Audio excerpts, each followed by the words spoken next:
சென்னையில் ஒரு baby shower ஃபங்க்ஷனுக்கு நம்ம மஞ்சள் குங்குமம் மட்டும் கேட்டிருக்காங்க. ஸோ அவங்களுக்கு 3 டிசைன் நம்ம வச்சுருக்கோம்.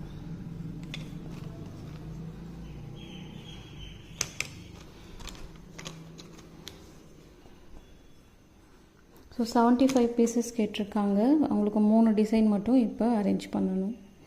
ஸோ யாருக்காவது மஞ்சள் குங்குமம் இந்த செட் வேணும்னா கீழே இருக்க வாட்ஸ்அப் நம்பருக்கு சேட் பண்ணுங்கள். தேங்க்யூ.